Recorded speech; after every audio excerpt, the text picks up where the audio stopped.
শোন ভাই, আমাদের যা শিক্ষা চো করিকা ভিক্ষা। আর কতদিন বই লাতে ঝাঁটা খাবো, কি সংসার চলে? আমি পারি না আর পারি না, আমি কেন মরি না, আজরাইল কি চিনে না আমারে গো। ওই এক আসছি বুকাচুদা, বাড়িতে ভাত হয় না, জিতু ভাইতে ভন্ডা মেরে ঘুরে বেড়াইছি।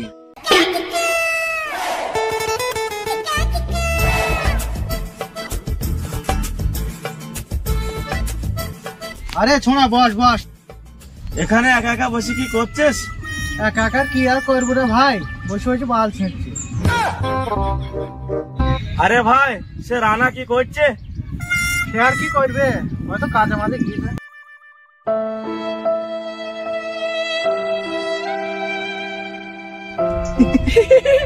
ওই দেখ বুকার সাথে আসছি।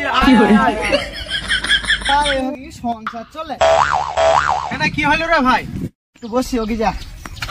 আর কি করবো বল ভাই, যে বাড়ির কাজ করে একদিন কাজ হয় তো দুদিন কাজ হয় না, এবার কি সংসার চলে? ঠিকই বলেছিস ভাই, বাড়িতে বউটা রোজ মুখ লড়া দেয়। তোদের বউ তো মুখ লড়া দেয়, আমার বউ তো ঝাঁটা দিয়ে মারে।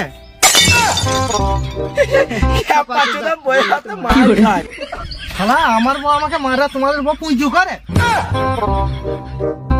চো ভাই তাহলে ঘুরে আসে।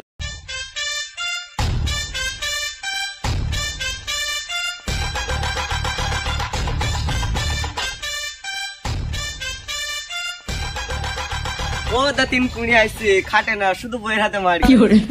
ওই দেখ, ছোট ছেলেটা কুড়ি বলছি, চো আইডিয়াটা কিছু করতে হবে। কি আর করবো বল? এ আমার কাছে একটা আইডিয়া আছে ভাই। আমার কাছে তো একটা জিও আছে, আমার কাছে একটা ভোডা আছে। খেপা চোদারা, আমি সিমের কথা বলছি নি।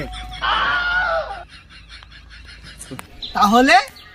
আরে খেপারা, আইডিয়া মানে আমার কাছে একটা যুক্তি আছে। কি যুক্তি ভাই?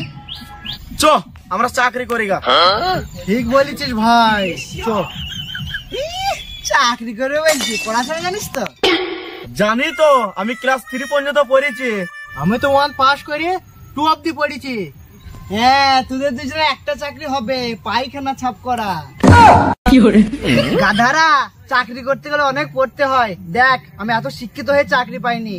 তুই কতদূর পড়াশোনা করেছিস রে ভাই? ক্লাস 6 পাস করে 1 ওঠে আর পড়িনি।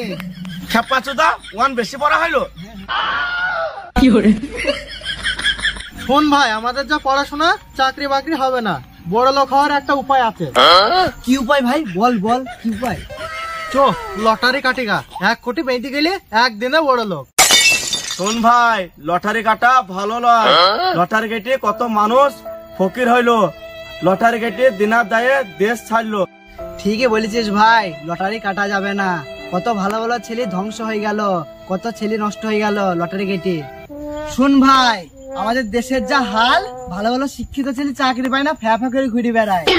শোন ভাই, আমাদের যা শিক্ষা চো করিকা ভিক্ষা। ঠিকই বলেছিস ভাই, পড়াশোনা না করে আমরা যা ভুল কাজ করছি, তার জন্য আমাদের ভিক্ষা করতে হয়েছে। তোমাদেরকেও বলছি, তোমরা তোমাদের ছেলে মেয়েদের ভালো করে পড়াশোনা করে মানুষের মতো মানুষ করে তোলো। এখন এই যুগে ছেলে মেয়েকে খেয়ে না খেয়ে ভালো করে শিক্ষিত করে তোলো, কারণ শিক্ষিত ছাড়া এই যুগে কোনো দাম নেই। না হলে শিক্ষিত না হলে আমাদের মতো ভিক্ষা করে বেড়াতে হবে পথে ঘাটে। চো ভাই, আমরা ভিক্ষা করি গা।